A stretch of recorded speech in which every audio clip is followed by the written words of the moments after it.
So, Betty? Yes. There were a couple investigators that investigated last night, and they came up with a couple of names. They came up with Betty, and they also came up with Dawn. Who? Dawn. No. That's my husband. My husband passed away. So, Dawn had a message for you. No. And he just wanted you to know that he was okay. You want to tell Betty you're okay? From Omaha, Nebraska, the capital city of the historic haunted heartland. My name is Brian Corey, and it is my pleasure to welcome you all, young and old, to this episode of Necronomicast, the finest in creepy conversations. Here we are, kids, my last episode of October 2022. What a ride it's been, and it's going to continue with this special guest for episode 238, Shari DeBenedetti. You know her from Ghost Hunters, but we're going to take an in-depth look and an in-depth conversation with Shari and all her adventures that she's had, not only investigating on the hit show Ghost Hunters, but all her private investigations and what led her to this point of her life. The road of the paranormal is a twisted and fun one, kids. So here we are with Shari DeBenedetti. And now calling in on the Necronomicast hotline from the Boston area, I'm so excited to be welcoming Shari DeBenedetti on the program from Ghost Hunters. Shari, welcome. Thank you so much. And thank you for saying my last name correct. Oh, I practiced. I'm not. It's a cool last name, DeBenedetti. Is that your married name or Yep. That's it is? Maiden name. Yeah. Awesome. Well, I've been watching, Ghost Hunters for a long time. And I know you weren't on there right from the start, but you're on it now. And you were on, past seasons and everything, and Ghost Nation. And now with the resurgence of Ghost Hunters, where you're welcoming back past investigators, it must be a real exciting time for you. Yes. Just to be out there, of course, for the original people, and then having them come out to us to so many different locations, and being able to work with so many of the people that, that I haven't actually met, way back then, like Chris, Amy, Adam, Dustin, all of those people. It's amazing. So I love it. Yeah. And I know we're recording this a couple weeks ahead of the premiere of the new season, or the new episodes with some of those past investigators. But yeah, Amy and Adam, you start with them at the Pensacola Lighthouse. Along with Chris Williams. Yeah. Oh, yeah, great. Chris Williams. I met all those folks at A Strange Escapes, and Amy and Adam have been on the program before. So we all know out there what kind of quality to expect from this go around, this incarnation of Ghost Hunters. But yeah, it must be tons of fun to go out to these exotic locations or these new locations and do some investigative work. How's the new season? Do you feel pretty good about it? Did you capture some stuff? Yeah. We're still actually filming the new season as we go, but we started earlier this year, and we took some time off in the summer, and now we're continuing, through the fall and winter. But amazing things that I haven't ever experienced before. It's hard because I can't really go into detail, but there's, there are some things. We just got off of a location that is absolutely amazing. We were the only people to be allowed to go to this place. And the experiences that we had there were just incredible. Sad, but incredible. So there was a kind of a lot of things like that. I have a really, really bad memory, so a lot of the things I can't remember, but I do remember, sometimes when I see advertising and I'm like, oh my God, that's right. And so it kind of brings me back to that place where, I kind of like got excited at that place because, there's crazy things that happen. There's really cool things that happened.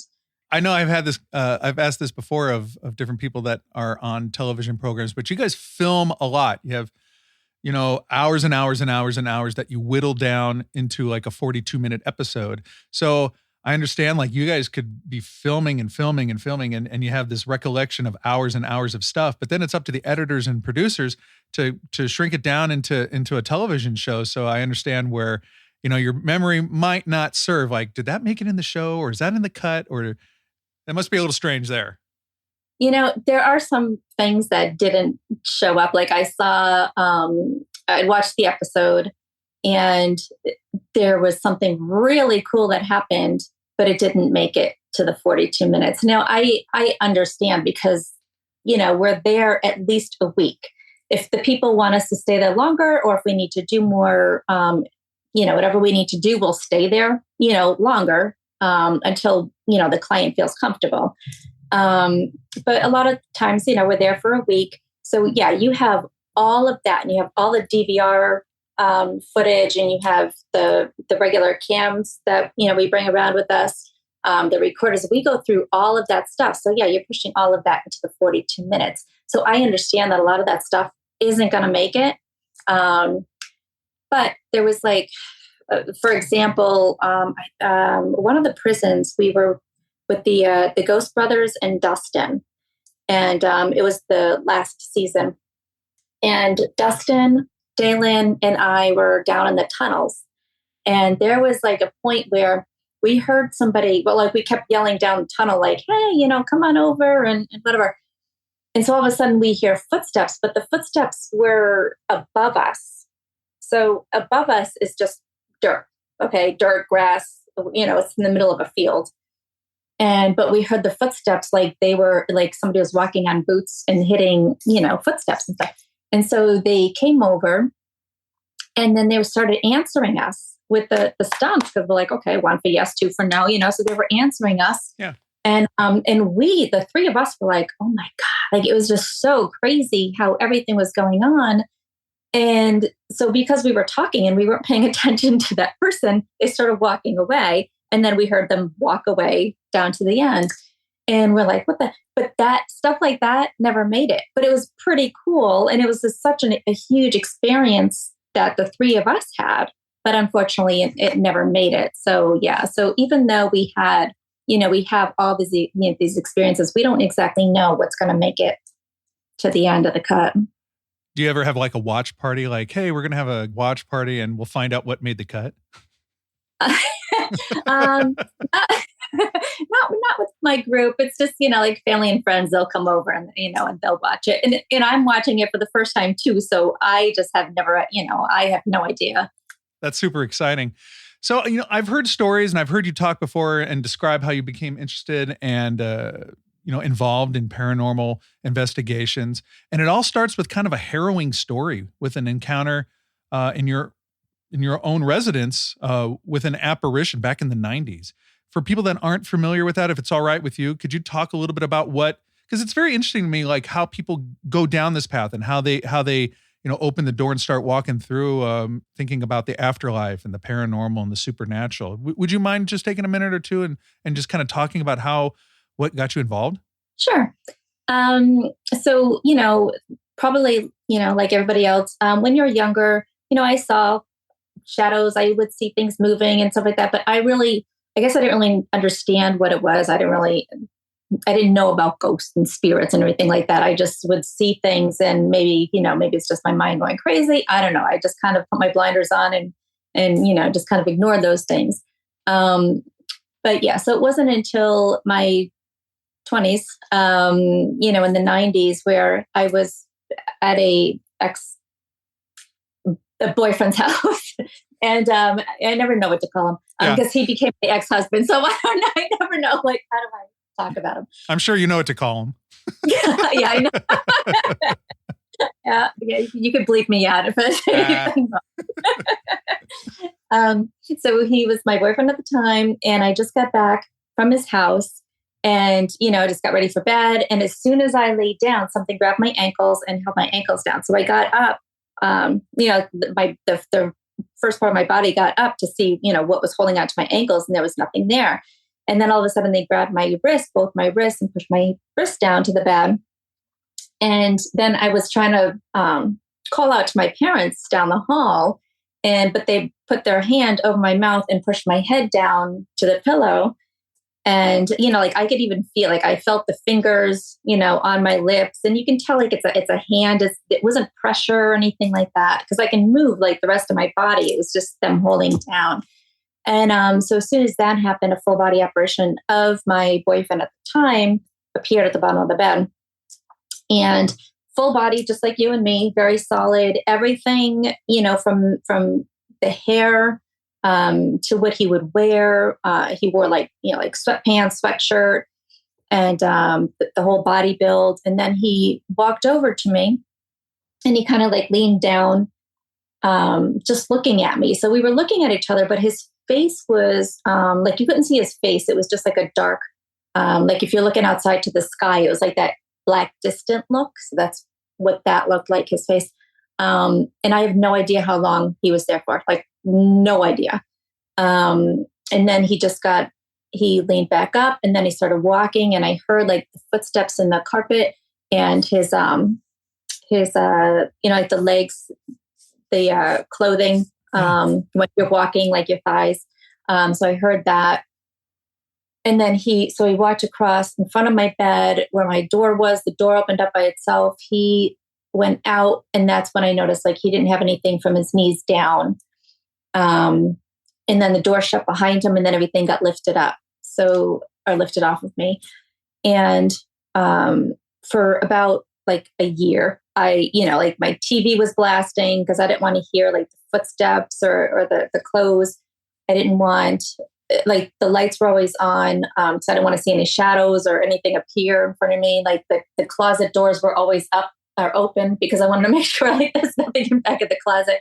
So all these things, it happened for a long time that I just like scared the crap out of me. But during that time, I also wanted to make sure, what was it? Like, because my first thoughts when I saw him was like, wait a second, am I at his house? Is he here? Like, I don't understand what's going on because he's in my room, and how can that happen? And so I wanted to look into it, like about spirits and ghosts and what can they do? Can they harm me? I mean, there was enough pressure. Like I couldn't move. I couldn't talk. I couldn't move. I couldn't do anything. Can they harm you? Prior to all of that happening, my house did have a lot of activity going on. So there was, we heard voices, there was, footsteps, doors opening and closing, sometimes slamming open, lights on and off. Somebody sounded like somebody made their drink by the, like drink beer, like a glass and like ice being in a glass and stuff. I mean, like weird things like that. The house alarm would go off all the time. But we would never set it. Like it was just an alarm that would go off. We had alarm people out all the time. We had police out all the time. I mean, so it was just constant stuff happening. And then that was kind of like, all right, that's it. I need to know what the hell's going on in this house. So that's why I got into the whole research and all of that. Yeah. And the rest is history. Now, I know you've done lots of all kinds of investigations, not just the ones that are on television for people to watch on networks. But you have done, private residences. You had your own investigative group, and you've done solo stuff. When people come to you and they, first they're scared, or they're confused. They don't know what's going on, and so they reach out to you. Like, what is your as an investigator, and honestly, as a woman, what's like your checklist? Like, do I investigate, or do I go with my team to investigate? Do we investigate? Do I investigate? Other than or not, you know what I mean? Like, is there red flags or people calling you now because you're on Ghost Hunters, or you know what I'm saying? Is do you have like a kind of a checklist that you go through before you, or did you have a different checklist back in the day before you had all these viewers and things? Since I was on Ghost Hunters, I like when I had my group, it was prior to Ghost Hunters. Mm-hmm. Since Ghost Hunters, I would go with people, but other people would kind of like do all the phone calls and do all of the checklist items. So when I go in, people don't know that it's me because we don't, even sometimes they call me a different name just because I'll just put my hat on and whatever, what kind of student. So I don't, I don't want people to call me just because it's, Shari's going to be here. Like, so we don't say anything. Prior to Ghost Hunters, I did have a checklist. So it was kind of like me. I was, I had my own team and it was the rest, they were all guys. My ex-husband and a bunch of his friends, and, so I kind of had to have this group of guys because I didn't feel comfortable going into, somebody's house alone, obviously. And but a lot of my checklist is going through everything with them on the phone, talk to them, get their whole story. And, you can kind of tell a lot about a person just talking to them over the phone and figuring things out. And remember a long time ago, we used to have the cordless phones and the alarm clocks, there's so many things on the side of your bed with the EMF, huge, so a lot of times they'd be like, I'm going to bed and this and that. So you can almost kind of disprove it or debunk it right then and there. You know what, why don't you take that stuff, put it in another room for about a week, see how things go. And then things are clear. They're like, oh my God, this is great. I haven't seen anything. So there were, quite a bit of that because again, a long time ago, we used to have all these things and people didn't really understand the whole EMF bit. And, but we don't have that issue nowadays because nobody has these phones or alarm clocks anymore. It's just this, that's it, so a lot of those problems are solved. But yeah, I did go to some places by myself, but it was only because I was doing it for a friend of a friend. And there's certain things that you don't know what you should say and what you shouldn't say. They were on medication. So sometimes they would kind of fall asleep on me. And when they came to, a few seconds later, they'll think that a ghost did whatever they. So, for example, one lady was at a dining room table and she fell asleep and she was doing this, and then she went like this. But so now the dining room table is all pushed up. She thought that was a ghost, and I'm like, no, it's because you fell asleep on me. And I'm like, no, but it's very hard to tell those people because they don't realize that they have a problem. Right. So, when you get to that, that's kind of tricky. But again, I only did that because it was a friend of a friend, so it's a really tricky thing so I told my friend what was going on, but I couldn't really tell her, you're on meds and you've got this, you got that, you're doing this, it's hard for me to, so I kind of had to go do the roundabout. So there are every thing is different. Sure. Yeah.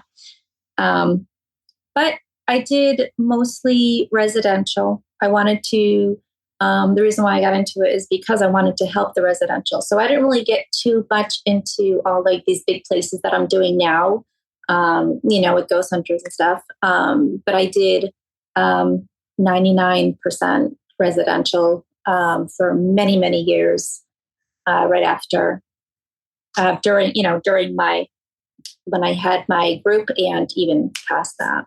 So you've got your checklist that you went down. Somebody's, inquiring about your services, looking for help. And you're like, okay, this looks good. This looks good. This looks good. Yes. Me or my team, we're going to come out there and we're going to, do a little investigation. We're going to, check out your story and whatnot. And everything seems to check out. When you get to somebody's home, what are things that you like to kind of establish, like start an investigation? Like, what are some things that you do first? Do you just hang out in the place, have a cup of coffee in the quiet? Sometimes I do something like that, I'll just kind of get a vibe, kind of a feeling of the place. I don't have any psychic abilities or anything like that. Thanks, sir. You walk in the door, you're going to investigate this place. How do you kind of begin? Well, first, my thoughts, no matter where I go, it's kind of, I don't care if the place is 1 year old or like 100 years old. In my head, it's not going to be haunted until I have my experiences. Like, I don't care what anybody else says. I don't care what their experiences are. I don't care what the claims are. It's always, it's not haunted until I figure out myself that it's haunted for me, Right. But I do go into a place and I'll walk the whole place, kind of get, like you said, you want to get that vibe. You want to hear everything that you could possibly hear, because you want to see, like, what are the normal sounds of each room? Can you hear outside easy? Can you not? Are there, is maybe there's plumbing issues or whatever it is. So you always want to hear what you can hear in each room, so, I mean, that's that's the first thing. But then I go through all the claims and, and try to figure out what the claims are, if you could disprove it, debunk it, or maybe have like an alternative, thing of like what it could possibly be. And then I'll figure out, well, what do I want to bring in? What do I, of course you want to bring in a recorder, you want to bring in, a camera and all of that. But there's so many different types of equipment that are out there, or maybe like trigger things that you can, bring in. So you're kind of figuring, okay, what are the claims? And, so now what kind of equipment can I bring in? And then, set up the stuff and then go. Sure. So you go and investigate these places, you talk to people, you're gathering evidence, you're making conclusions, you're kind of have all these thought processes, and then you're maybe done with an investigation. Do you ever go home and feel like something might have followed you home? Or do you ever have any, like immediately after an investigation, do you feel like somebody's like, hitchhiking on you? I never, while I was on Ghost Hunters, never once. I've never even had the thought of anybody coming home with me. Having said that, that issue that I had with my old house, things weren't happening like the first year that we were there. And then all of a sudden things were happening, and a lot of things. So I kind of maybe assume maybe one of us brought home somebody, because they weren't there before, but now now they are. Or maybe they were just walking down the street and decided to hang out at our house for a while. Like, I have no idea. But that was maybe like a thought in my head. I mean, we never went back to actually investigate it. Like, I have no idea, and I'll never know. Sure. But that might have been one time. And another one time where I think maybe I had a hitchhiker, is that my brother used to live next door to me, and his girlfriend was always, there's always these things here and these things. Well, then my brother said to me one time, oh my God, there is something here. Like, because he saw it and all of that. And so they moved out of the house, and I'm like, can I go next door and investigate? Absolutely. So I was in there by myself. They already moved all their stuff out. And so I go in there, but nothing happened. And I'm like, this is like, whatever. So I grabbed my stuff. I went back home. Now all of a sudden things are happening at my house, and really weird things. I won't get into it, but things that have never happened before prior to going to this. So in my mind, I'm thinking, crap, I think I brought him home now, so. And it took a while to actually get him out of my house, but that's another long story. But so I think twice in my life, I think that I have I don't have any evidence, but it's just the way that I'm thinking of how things happen. I think that I did bring home 2 of them, but never from Ghost Hunters. And the house that we live in now always has things going on, but still, I don't think that it's anybody that I brought home. Yeah. Not trying to pry or anything, but I didn't know if you had any kind of, like a religious upbringing or anything like that you might like lean on in an investigation. I've heard you say before that like you've never really been like really scared. during an investigation. But is there any kind of, because we are dealing with the afterlife. I mean, do you ever thoughts of what this all means, like while you're investigating, or maybe some kind of a protection ritual or something beforehand? Does anything like that ever factor into like your preparation for an investigation? I never say any prayers or anything like that. There's nothing that I do before or after. People always yell at me for not doing that, but I mean, nothing's ever happened to me in all these years. So it's like, I don't know. I've never, I'm not religious and, but I am spiritual. Yeah. So I do talk to, guardian angels, spirit guides, and, archangels. Like I do I do talk to them, and I always ask for protection, but not necessarily before I go on a vacation. Oh my gosh. What's on your mind? Right, I know. Sorry about that. But not necessarily before I go on an investigation. It's just, hey, protect me, protect my children. You know what I'm saying? Like that stuff that I would just normally do. But I don't, I don't bring stones in. I don't pray to God or anything like that. I just never do. I always feel like if something is happening to somebody else, because it's happened, when something has happened to somebody else that's not good, I don't feel the fear. And I know it sounds really weird, and it's hard to explain. But for example, and I don't know if you heard this story or not, but there was an ex-boyfriend of mine. We were in a house. He was renting out a house. We were in a house, and all of a sudden he went to go and have a cigarette. So he opened up the sliding glass door, and as soon as he did that, something picked him up and threw him like backwards.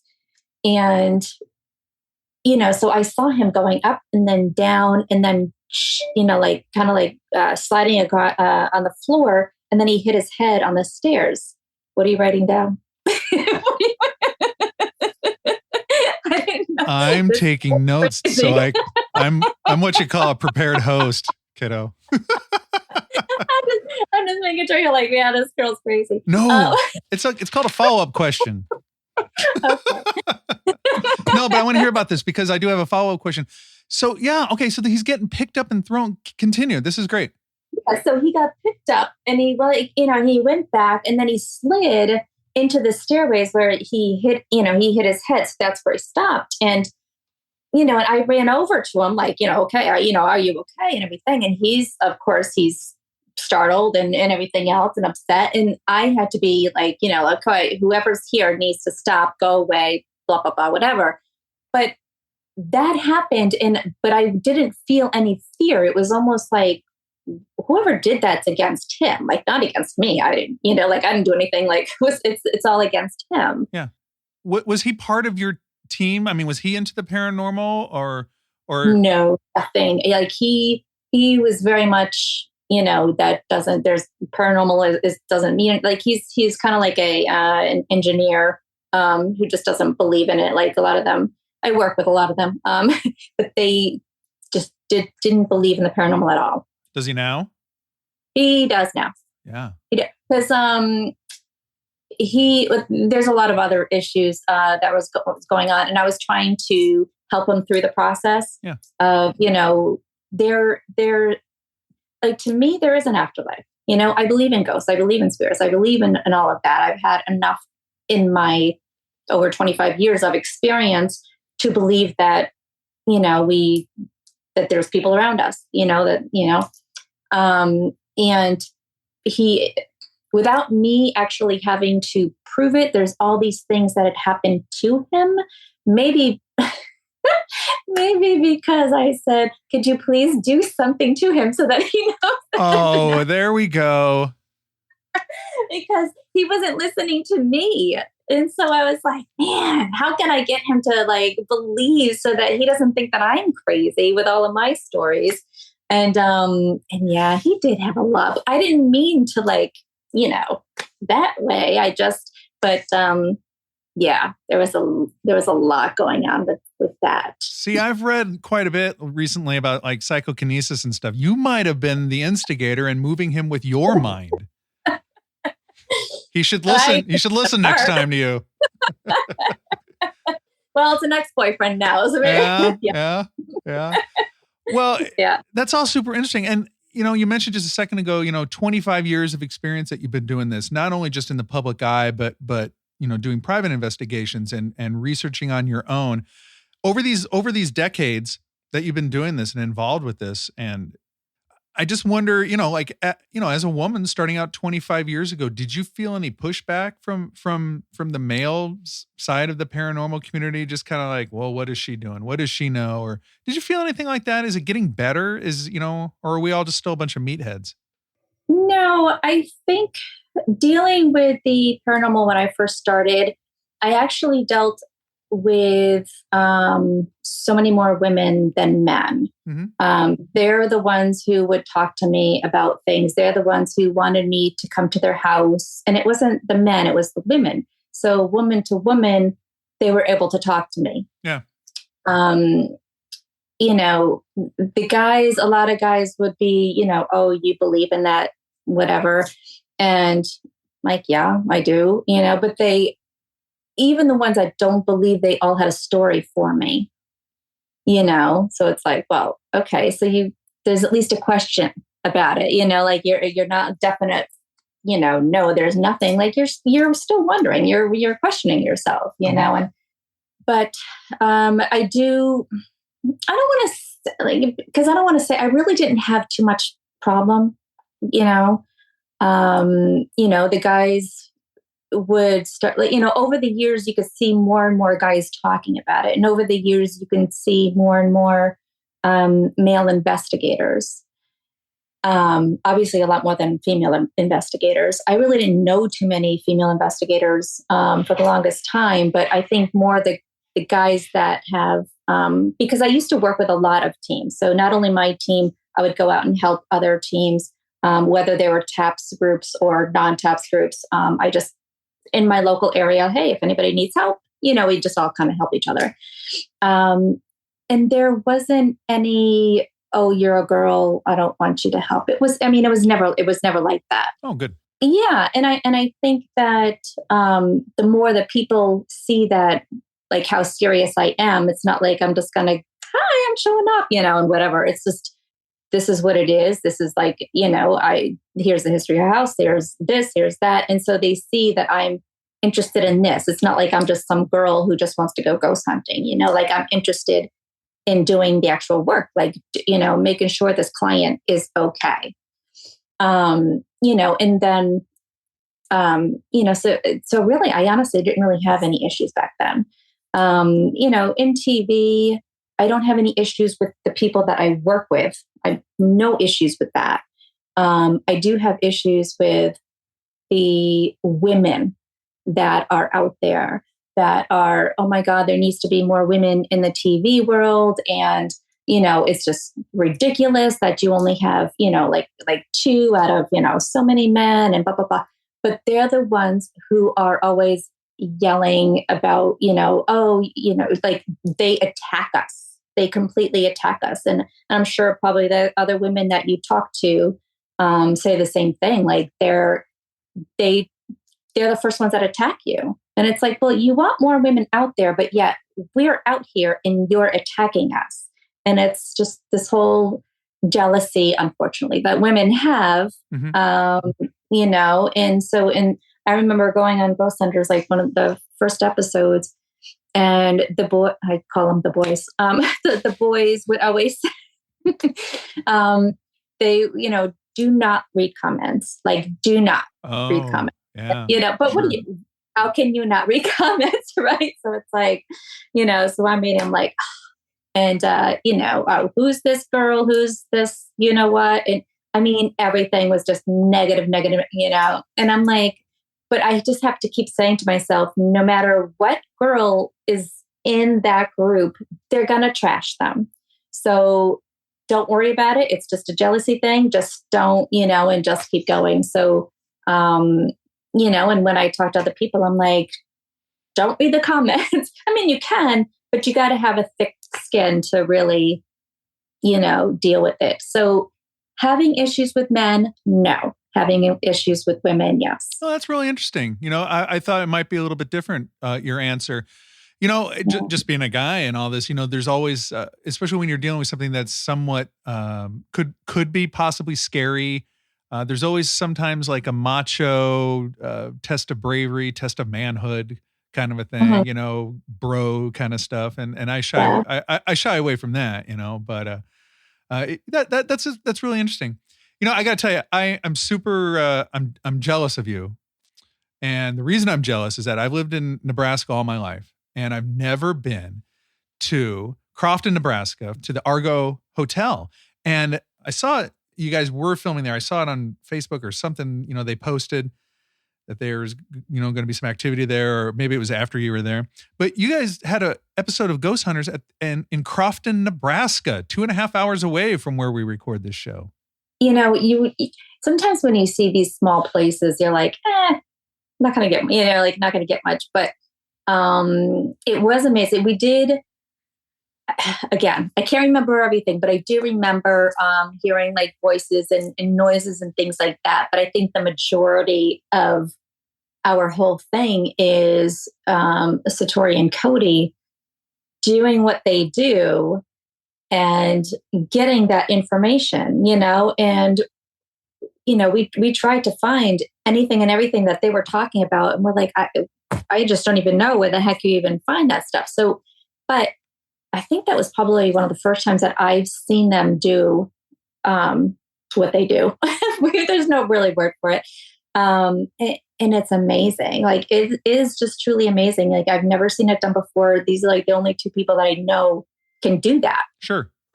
And then to get that information. And then when Dave and I went out, like trying to find people, like, okay, who can we talk to? Who can we talk to? And we find this woman whose name is Betty. And we're like, because like, she talked about Betty, and then we were talking more, and then she was talking about the husband. I was like, oh my God, and it was just, you just never know who you're actually going to come in contact with. It was just amazing. The way the show unfolds, and if people haven't seen it, I'll go through it super quick. You guys are doing this investigation, and Satori and her boyfriend, I can't remember his name. Cody, right. Thanks. Satori and Cody were doing a technique where they're going through the alphabet because there's some active knocking going on in the building. And they ask politely for the ghost or the spirit or whoever's they're trying to communicate with to knock when they say the letter. They're going through the alphabet. So they spell out Don and Bet, I think is where they stop. So they were going to say Betty. I was thinking in my head, I was thinking Betsy or whatever. Well, lo and behold, pretty much across the street, there was a lady that was the manager there for over 13 years of the hotel. Her name's Betty, and she was married to a guy named Don. And when those kinds of things happen, you must have a chill up your spine, because I was watching it going like, well, I'm not debunking, but I'm just thinking like, well, what if it's the water heater and water hammer and the pipes knocking whatever? But lo and behold, knock, knock on those letters. Across the street, there's Betty. She's married to Don. Don had a message for her. And for you to sit across from her, and I could tell you had so much empathy, and you're real. You're trying. You're trying not to even cry before you can even get it out. So I was like you take your breath so that you don't cry. And it's like, you were steady. You were like preparing yourself, and you could see it in real time, because you could see you're talking to her, and then she's, like this information's coming in. It's almost like a tumbler clicked in your head, and you're just like, and that was really compelling. I was like, wow, that is incredible. I mean, that's, I don't know how you could put that on a graph or a chart or, scientifically, but man, what a human paranormal experience. Yeah. I mean, she told us it was such a sad story, because she told us, so when she used to work there, Dawn used to go and visit her there all the time. Mm-hmm. So that was kind of like, and she just said like one day they were, I guess, like deer hunters or something. And she went to go get, she got a deer, and then he got jealous, and he's like, oh, so he went and he wanted to go get a deer and stuff, but he never came back. Yeah. So and it was like in a lake or something that was down the street, and they didn't find him for like 6 months later or something like that. It was just such a horrible story that she told us. Was like, oh my God. And then her daughter, I don't even know if it showed her daughter, but her daughter was sitting on the side too, and her daughter was like starting to cry, and it's just like, I mean, production was crying, like everybody was starting to cry. It's like, oh my God. And those are the kinds of things, like when you are getting ready to go to a location and you're kind of planning it out, we're going to be here this many days. Like, you didn't know who she was or to go seek her out. I'm sure you would have talked to her at some point because she was a manager, just to kind of get some background information.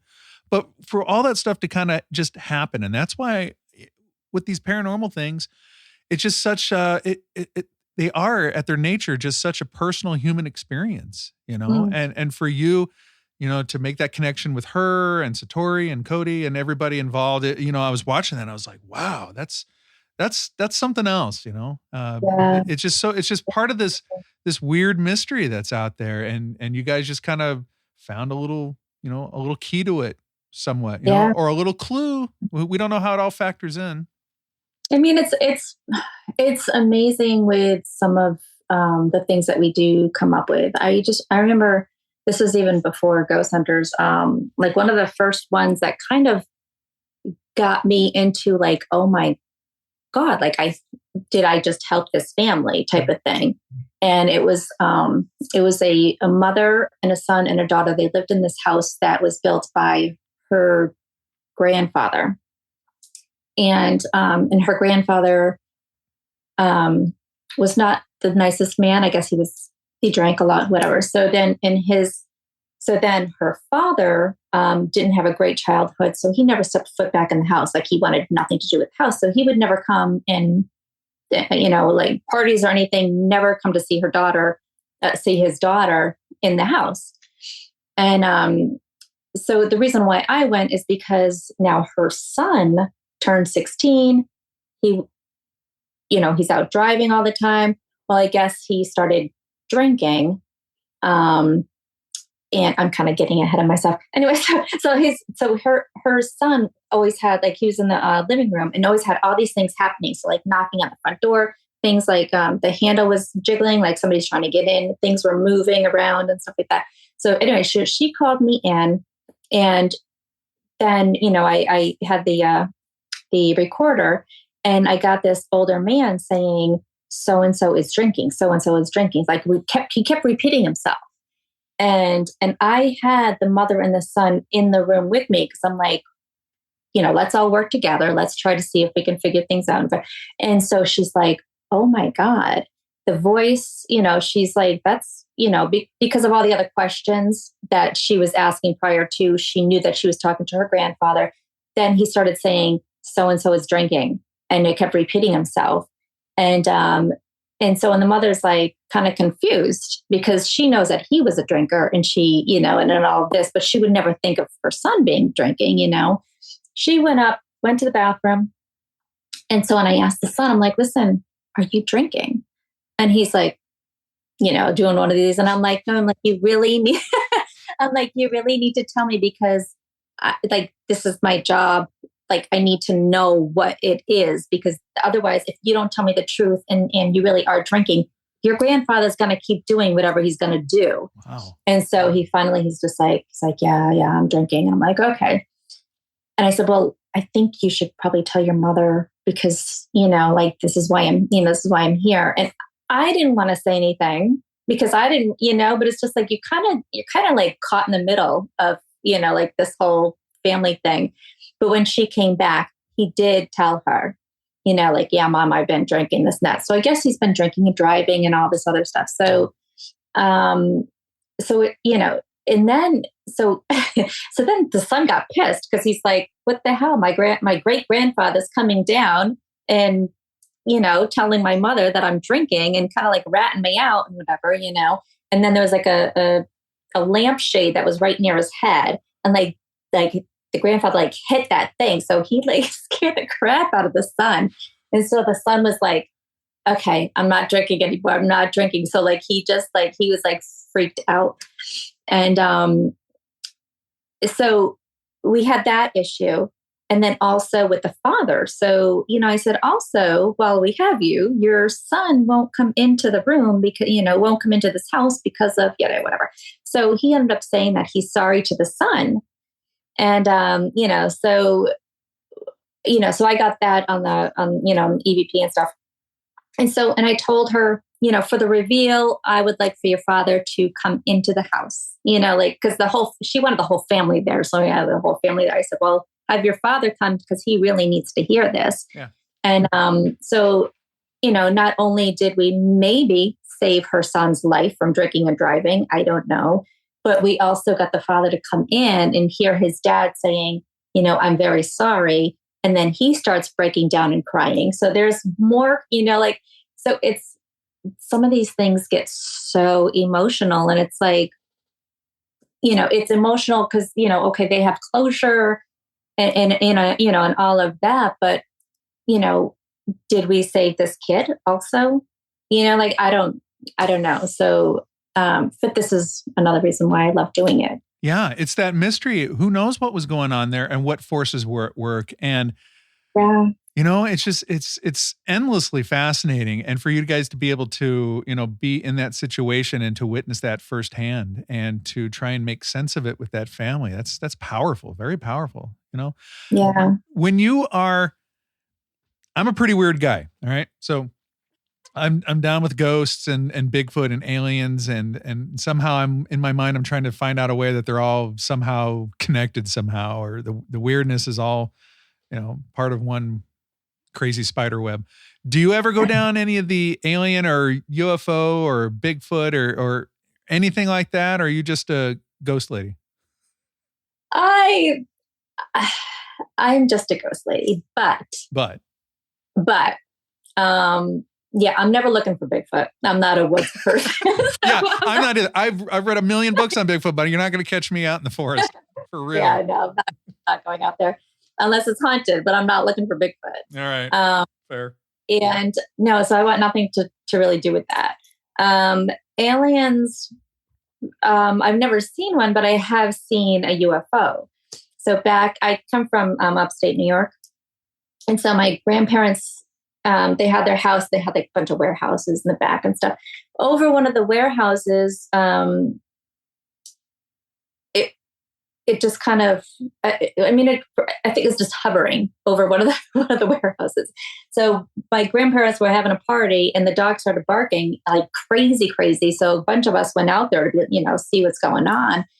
And so we started looking to see what the dog was looking at, and it was looking at it. So it wasn't making any noise. We only went out there because the dog was barking. So there was, I don't know, maybe 10 of us that like ran out there.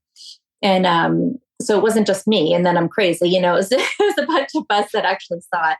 And it was just sitting there. It was just the regular, like the dome and all of that, like the typical saucer look. And I remember seeing like the circle lights underneath, and then it was just sitting there. And then all of a sudden, just like up a little bit, and then it was gone. I didn't see anything going on, coming off, like nothing. I have no idea. But this was like, it had to be before, I'd say like late 70s, early 80s, maybe, because I moved out here in 84. So it was prior to that. But so I do believe in UFOs. Shari, you've seen full-bodied apparitions. Now you're telling me you've seen a flying saucer. Why are you not in the forest looking for Sasquatch right now? You're like a shoo-in. Yeah, you're a natural. No. I think I'd be too nervous. Listen, if I ever saw an alien or a Bigfoot, I'd be out. That's what I'm afraid of. I'm not afraid of ghosts. I'm afraid of people that are bigger than me. Yeah, absolutely. Well, what an absolute delight it has been to have you on my program. I've been watching you guys on television for a long time, and following your career and the things that you've done and accomplished. And I'm just looking forward to seeing more of your adventures and all of your expeditions that you're going on. So we've got this new thing of ghost hunters, and with people nowadays able to stream, they could go back in time. There's a million seasons, and you're on Ghost Hunters, but you're on Ghost Nation other specials that you're working on? I know you can't talk about things, but are we going to see more Shari on the screen coming up? Well, I hope so. I mean, that's all I got. I can't really say it. I started season 10, so Ghost Hunters way back then, and then Ghost Nation 2, and then let's keep hoping that they, revive Ghost Hunters Tax Returns. That's like the next section. Right. So, and then this season starts on Saturday, October 1st. Mm-hmm. So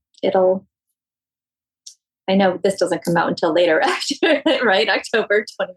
Yeah. Right. We'll put it on. But when people see the shows that are available to watch, jump on them. They're, like I said, that somebody out in Boston might not think, oh, who cares about some old hotel in Nebraska? But what a great show. And you guys have a million of those shows and just great. Yeah. That's what I love about the paranormal. It's all these great stories and it's rooted in history. And there's great people out there like yourself doing these investigations. And it's just been really fascinating talking to you.